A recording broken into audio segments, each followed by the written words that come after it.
Hello and welcome back. This is Eric Sunset, your host of the Doc Buddy Journal. We're recording this episode today on Tuesday, August 22nd. I want to wish you one more happy National ASC month before we intro our guest, Emily Spooner. She's the founder and president of Marissa Consulting, the owner and operator of South Florida Same Day Surgery Center. She's been featured on Becker's Healthcare podcast, is going to be speaking at the Becker's ASC conference later this fall.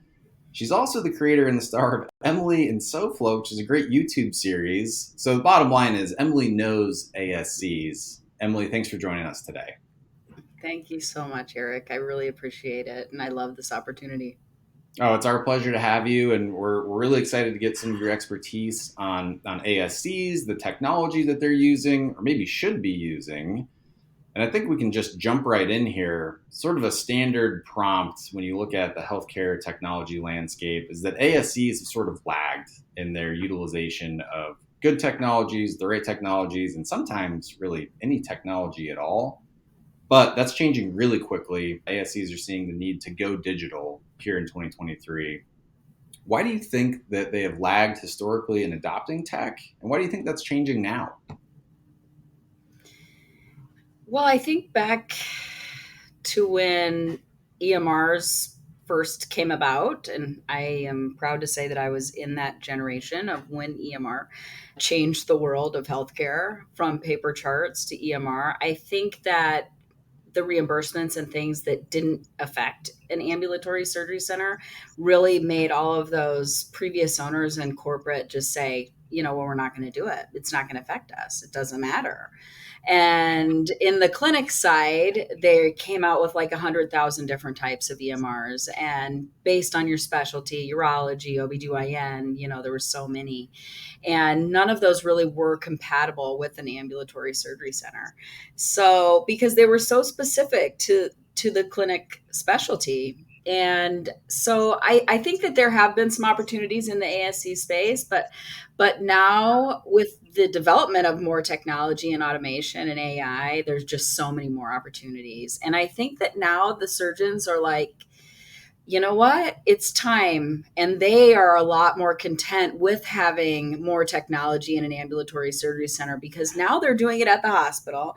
They're doing it at their clinic. They don't want to turn back time in an ASC and have to handwrite orders. So I think that everyone's getting to the point where, okay, we don't have a choice. It's time to change.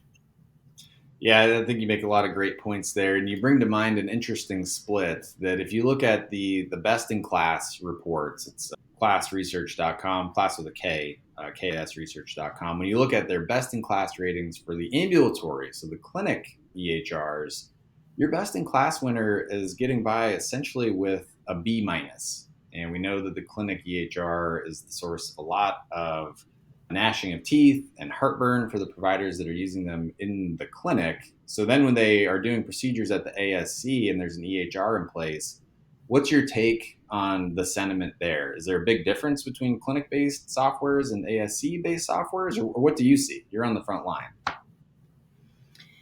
Well, I think that there are some clinic-based softwares that have tried to develop an ASC platform and have not been successful at it, to be honest, from my experience, because it's a totally different setup. You're scheduling per OR. The billing is completely different.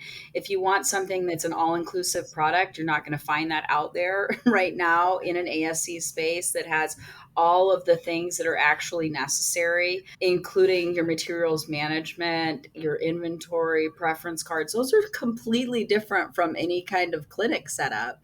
So those aren't things that you're tracking in a clinic. And those are things that we definitely need to track and bill for in an ASC. Plus credentialing, you're not having to credential providers in your clinic space, not like at an ASC where you need to keep track of their licenses and their ACLS certifications and all of these things that are really important for them to be able to perform surgery. So having one product that has everything involved in there, I think would be ideal. And I think that there are a lot of things up and coming that people are realizing with the advances in technology and realizing that the ASC space is so far behind the rest of the world when it comes to technology that there's lots of room for improvement. This And is it's exciting.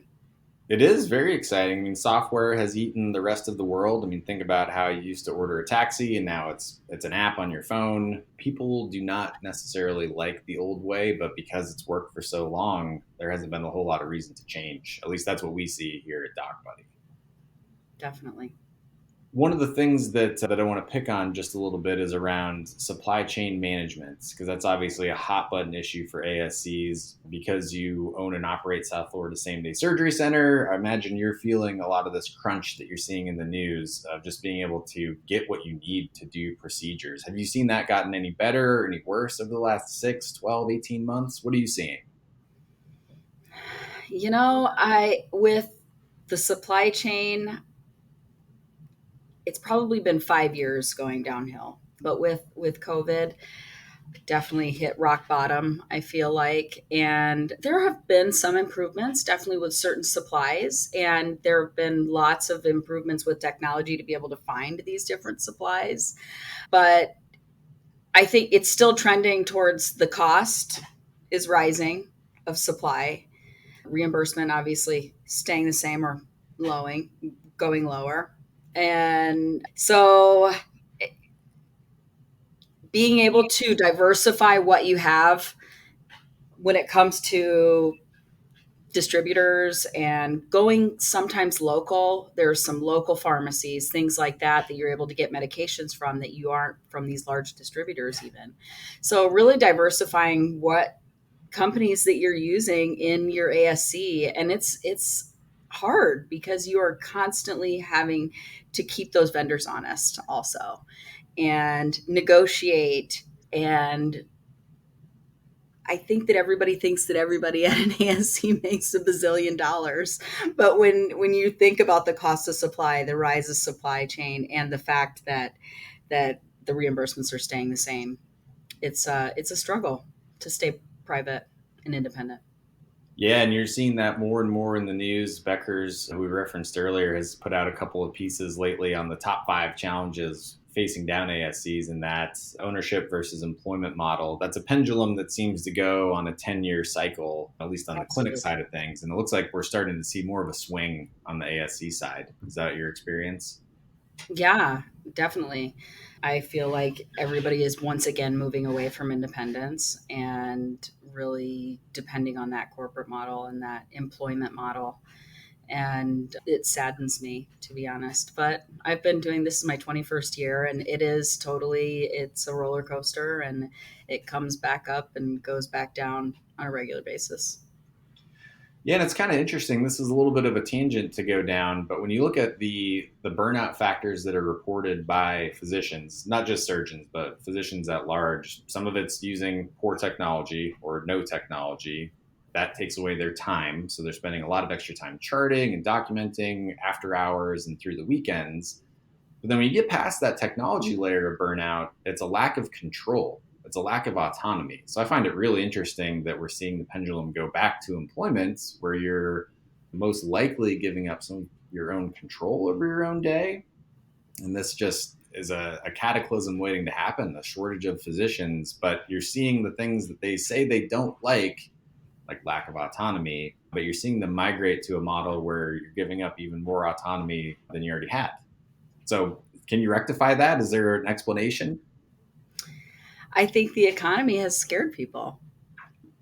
And I think that the government has scared people and that they're really not sure what is going to happen to the community, especially here in South Florida. I mean, in Florida in general, just the way that the different laws have changed recently, and it's governing healthcare. And so, if they're going to be governed in one way or another, I think that they want a steady paycheck. Sure. So, Yeah, I hard to think fault that makes anybody for sense. that. Right. Yeah, that's maybe all Yeah. the rectifying you need to do there. One, let's go back to a little bit brighter topic because we can go down this path and solve all the world's problems on this episode, Right. and we can do it. We can do it if we want. But on a little sunnier note, because of your in-depth experience both operating your South Florida Same Day Surgery Center and your Marissa Consulting line of business as well, you see a lot of technology in use. Probably some of it better than others. But the real question that needs to be asked when you're talking about technology at the ASC is what does that do for our efficiency, both for the surgeon and then everybody else, if that's a fair characterization. I really feel like we can use technology to improve all of these processes, especially with the lack of staffing that we have right now in the healthcare world. Being able to use technology with the clinic side, having them be able to schedule their own surgeries, that's one FTE less that you have to pay at an ambulatory surgery center.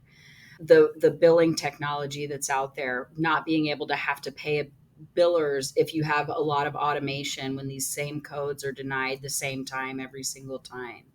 So using this technology to our advantage when it comes to the staffing shortages, I think that's going to be our greatest advantage is the technology, because the staffing, I don't feel like it's changing. I would love to say that it is changing, but I feel like if anything, it's going in the opposite direction. So I think that we're going to have to maximize this technology to be able to do everything that we can. And if that means using less staff at your ambulatory surgery center and maintaining these workflows a lot tighter and without trying to burn out your staff that you have. It's tough to juggle. It is tough to juggle, and for me, who's never worked in a medical practice or at an ASC, I just think without software, how are you keeping track of everything you need to keep track of? Is it post-it notes? It's obviously paper charts to some extent, but that just seems so foreign in 2023, but I'm sure it's still happening. Oh, yeah, it's definitely still happening. Using a software that you're able to easily use, such as an iPhone or something like that, instead of having to write everything down and then go back and put it into the software. That's not using anybody's time wisely. So, using a software or the technology that's very easy to use, very user friendly for everyone, having the analytics and the data that you're able to see at one glance to know equipment and what is scheduled correctly, your staffing, being able to do all of that without having to have these extra hands and these extra phone calls back and forth between the clinic's offices, and you using that program for everyone to be able to see what's going on, including the surgeon mobily or with a tablet or a laptop, without all of the phone calls and all of the text messages. That's what uses so much time, and that's what causes so much overtime in an ASC, really, scheduling surgeries and getting those things back and forth, especially if you're doing 600 surgeries a month. Oh, for It's a lot of sure. FTEs. Yeah, and that's another one. It seems like healthcare is the only industry that would tolerate that type of a workflow. Like you said, scheduling a surgery, it's the phone, it's email, hopefully encrypted. Everybody hopefully is aware of that one by now. It's faxes, it's smoke signals, and that's just how it's done. And that's crazy. Mhm. It's so outdated. So I'm excited for the new and upcoming technology that's coming up for sure. 100%. One of the things I want to pick on a little bit more is around surgeon efficiency. So we just called out the amount of overtime that gets racked up handling all these manual processes. Obviously, software can and does and will fix that. But what about for the surgeon? And what are sort of the second order consequences or benefits, I guess would be a better way of saying you have a more efficient surgeon with respect to technology? Procedures take how long they're going to take, obviously, but all of the administrivia that follows. I mean, it's all about using their time the most wisely and the most effectively. So if they're able to follow their schedule right on their phone and not have to show up at a surgery at 8 o'clock in the morning when either that patient's not ready, the patient had to cancel, they're waiting on a prior authorization. Being able to track all of those things ahead of time, then you're not wasting the surgeon's time, and you're not having to communicate with him or her constantly because they're able to have that technology. Okay, I'm going to switch the order of this and move things around and do everything electronically. I think it can definitely use their time a lot more wisely. But also in the operating room, being able to have those templates completely ready to go for them when they're dictating their op notes, or not dictating in their op notes, if they're able to have that op note already transcribed for them and them able to choose a laterality or whatever changes may have happened during the surgery. But their orders, having the standard orders, having the preference cards, being able to real time change those preference cards if need be. If everything is scheduled in the correct way from the first time, your processes and the surgeon's time is going to be used so much more effectively. So I think it's the revenue cycle starts from that very first either phone call or first schedule of that surgery. And that should dictate your effective and efficiency for that surgeon from the get-go. And I'd imagine that you see that as a competitive advantage. You're able to offer that to all the surgeons doing procedures at your facility, make it as easy on them as possible so they want to come back and do more procedures with you, maybe as opposed to the ASC down the street where it's a mess. Everything's in chaos. And they have paper. Yeah, they have paper. And their preference cards are handwritten and everybody has a hard time reading them. So, Yeah, right. yes, I do think we offer a competitive advantage because we have the most up-to-date software, the highest technology out there when it comes to ambulatory surgery centers, and maintain everything all in the same space. So that makes sense to me. And you mentioned one of my favorite topics, being a former revenue cycle solution selling and marketing guy, which is the revenue cycle, of course. We've talked a lot about staff efficiency and surgeon efficiency now, but what does the right technology at an ASC do for the facility's revenue cycle? What kind of impact does that have? So much impact, because if, like I said, the revenue cycle starts at time of surgery scheduling. So if the surgery is scheduled correctly, if the patient's demographic information is correct, from their date of birth to their insurance information to their self-pay information, if all of that information, including the actual surgery that's going to be happening, if those codes are correct, if the diagnosis codes are correct, if all of those things are correct from the get-go, then it will easily translate to the rest of the patient experience, because that it goes from one thing to the next. The right preference card is pulled because the right code was chosen.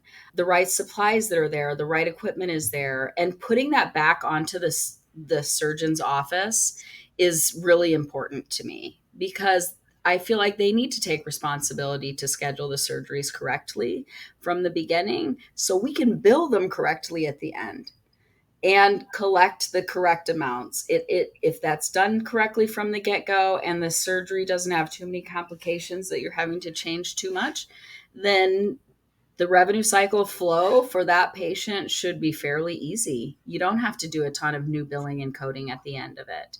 Everything's done correctly from the beginning, and it's a much more smooth process. So to my layman's ear, it sounds like the right technology with respect to revenue cycle will give you a process to be followed, both on the clinic side, doing the scheduling, and then on the facility side to accept that procedure, right? Right. To accept that procedure, to know that it's scheduled correctly, and that the billing will be a piece of cake at the end. With the new software that's out there, it's so automated that all of those things don't have to be data entry twice, that everything is going from there from the beginning and entered in. As long as it's entered in correctly, you should need one person to manage that patient's chart.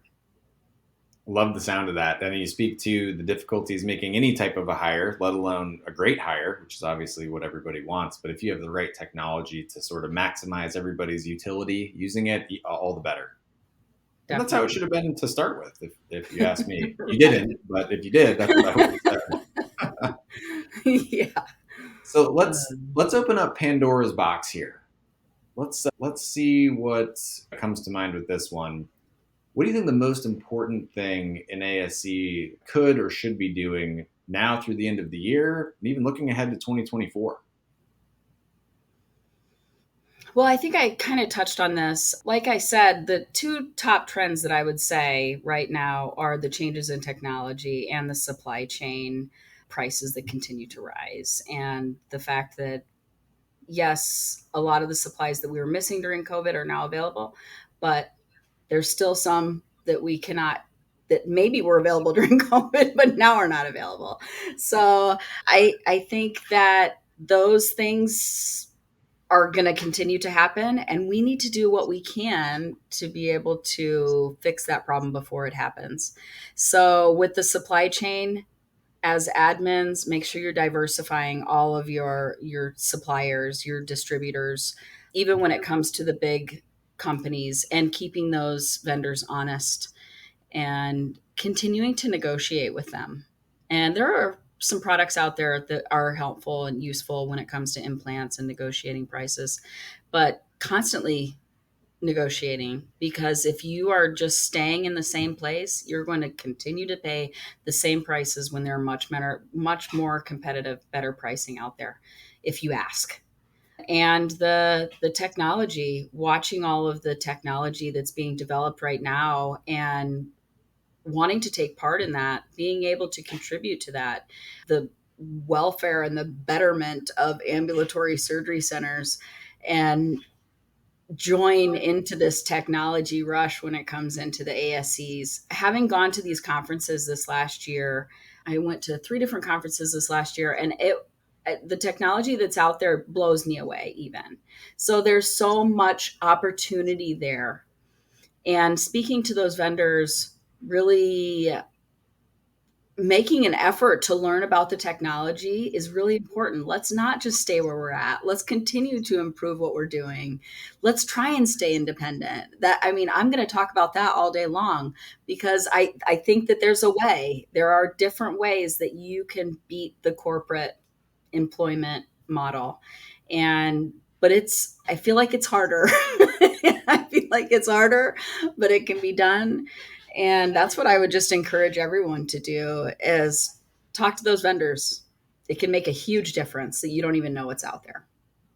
Yeah, and especially when you look at your average case profitability, like on average, to keep the lights on, you need to be in the black numbers, obviously, business 101 there. But I would imagine if you do a deep dive analysis on all the procedures that are happening, there's probably some that are pretty razor thin margin. And with the right negotiating tactics and being able to source alternative vendors if needed, I would imagine you go from maybe a very small positive number or a slightly negative number back to that plus side. Mm-hmm. Just by negotiating with those vendors, talking about volume with them, and seeing what kind of better pricing that they can give you. They can look at past trends, maybe that you've already purchased this amount of supply from them. So let's renegotiate our deal here. I'm not, after 6 months of doing this certain procedure, making the money. The margins are a lot smaller than what I thought. I'm going to go back to that vendor and say, hey, I need some help here. I really want to continue to use your product, but I think that there's something else that we can do. And I've done that all the time. I'm not sure how vendors feel about that. I would love to get their take on it once in a while, Eric. But, negotiating with your smiling face really works. Yeah, it So, absolutely does. And the golden rule there is the answer is always no unless you ask. right. Exactly. I think everything is up for negotiation if you're kind and persistent and professional in your Mhm. pursuit of that price break. So, Definitely. can I put you on your soapbox a little bit? We've talked about maintaining independence for physicians a couple of different times in a couple of different ways there. Said it's a little bit trickier. There's a lot of headwinds. There's a lot of really happy news coming out about ASCs about the level of investment, the level of commitment. And this is one of the rare places of service. And if you're a regular listener of this podcast, you'll have heard me say it's the only venue in healthcare where the value chain is completely aligned between the patient, the provider, and the payer.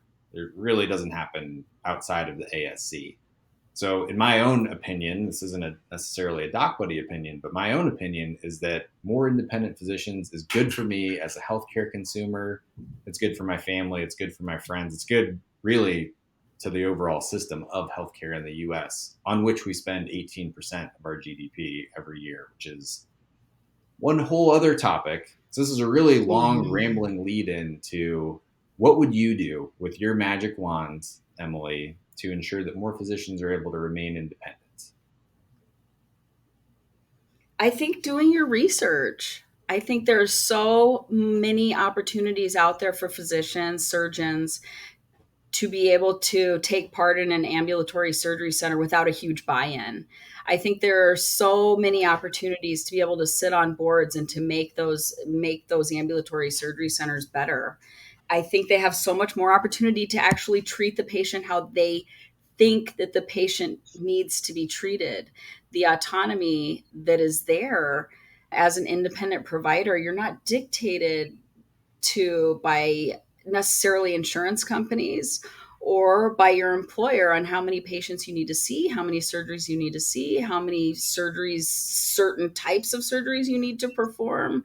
You can actually practice great patient care because you are able to have that one-on-one experience with them and provide the best care for them, specific to them. Not this group of people is going to have this kind of health care, but be able to have that real relationship with your patient in an ambulatory setting, in a clinical setting, but being able to provide the best patient care for sure. And it's for me, I when I have a patient leave here and they're like, "Oh, I need to see Emily before I leave, and I need to give you a hug. Thank you so much for calling me ahead of time before my procedure. Thank you for everything that you've done while I'm here." Being able to have that one-on-one patient experience is so important to me, and I'm not a provider of healthcare. I can't imagine how that would be for the provider and how rewarding that would be to be able to treat this patient for exactly what they need because they're not a group of people, they're one patient, and that care needs to be individualized. Wow, what else can you say to that? That's perfectly put. So as Thanks. we're kind of coming down the home stretch here, Emily, what didn't we cover that you'd like to? What else comes to mind when we're talking about either technologies in the ASC, maintaining independence as a physician or as a facility? What else is front of mind for you? Well, I'm not sure who your audience is, but I am really trying to educate the public about ambulatory surgery and why they should choose to have their surgery done in a surgery center. And also maybe encouraging their surgeons to look at ambulatory surgery centers as another option. Some of the old school guys don't go to ambulatory surgery centers as much as they possibly could. And then when they come, they're like, oh my gosh, this is a whole new world. It's so much easier. I don't have to wait. I don't have to turn over time. All of those complaints that I hear about them going to a hospital. But really encouraging the patients to use the ambulatory setting to their advantage because there are so much out there that they don't realize. So one of the things that I've really been focused on is doing this web series called Emily and SoFlo. We took it off of Emily in Paris. And it's, I wouldn't say it's become super popular, but it's really definitely getting the word out there and why we do the things that we do. I think to the lay people that don't know about healthcare and specifically don't know about ambulatory surgery centers, or surgery in general, why do you have to be fasting when you come for your procedure? What is an allergy to anesthesia and malignant hyperthermia? Why do we have to have a driver? All of these things, just so people realize that what we're doing is about safety and it's about good quality healthcare. I really want these patients to know and to trust healthcare providers again. And if by providers, I mean facilities. After COVID, just the patient trust went way downhill. So let's bring it back to where it should be. That there are people out there that really do want to provide the best patient care, that really do care about your health, that really are going to listen to you and really do want to educate you of why we do the things that we do and why you need to take the medications that you're taking and all of those things that people actually do care. And that's been my goal the last few months, and I'm super excited about it. It's really fired me up to do even more. And so that's one of the reasons why I'm doing this. And that's what I would say to everybody. Like, what else can we do to be able to educate these patients that this is the way to go. This is the safer way. This is the infection-free way. This is the better care for them for most surgeries that are out there nowadays. Well, again, fantastically well put. I don't have anything else to add. I will say, I guess I can add one thing that I've gotten to watch some of the Emily and SoFlo. Very much worth your time, especially for those in the industry. You mentioned our audience. We have a lot of industry folks in the ASC, in the clinic, and the hospital space. We have administrators across all care settings. But there's a lot more kind of friends and family that listen than you may expect. So that awareness around the ASC and what you're doing with Emily and SoFlo, which you can find on YouTube by searching Emily and SoFlo, that is very much worth a watch and worth a share, because the awareness around the ASC is what's going to keep them around as long as possible. Definitely. Thank you. So with that, Emily, where can our listeners find more of you? Are you big on social media?